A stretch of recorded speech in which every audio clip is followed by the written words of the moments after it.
"You'll never be as good as your sister," my mom said, but watch how I made them swallow those words. The words sliced through the air like a blade.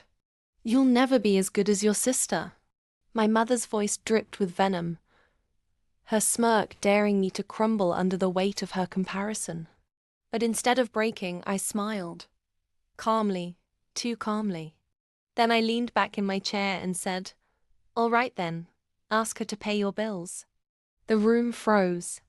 My sister's fork clattered against her plate, and my mother's smug expression cracked for the first time in years. Silence spread like wildfire, thick and suffocating. For once, I wasn't the one on trial. You see, what they never knew was that I had been carrying this family for years. While my sister basked in endless praise, I was the one secretly wiring money to cover the mortgage, handling medical bills, even clearing my mother's credit card debt while she paraded around town, pretending it was her favorite daughter's generosity. That night, I let the silence fester. Then I dropped the second bomb. "In fact, you won't need to call me for help anymore. I already spoke to the bank. The house is in my name now." My sister's eyes widened. My mother's jaw nearly hit the floor. Turns out, every payment I made had been strategically recorded, every receipt neatly filed, every wire traceable.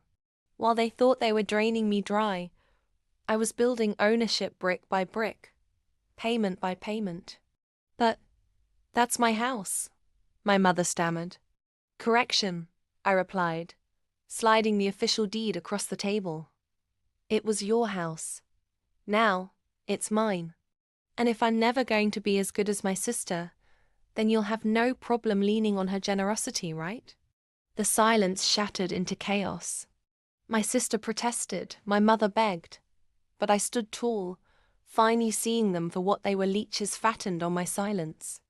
And here's the twist they never saw coming. I didn't kick them out. Not right away. Instead, I charged them rent. My mother had to pay me every month to keep living in the house she once lorded over me. The very house she mocked me in became the ultimate reminder of who really held the power.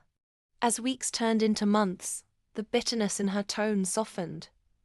The sneers vanished. And the endless comparisons. Gone. Because every time she looked at me, she didn't see the lesser daughter. She saw her landlord. And that, my friends, is how I turned insult into empire.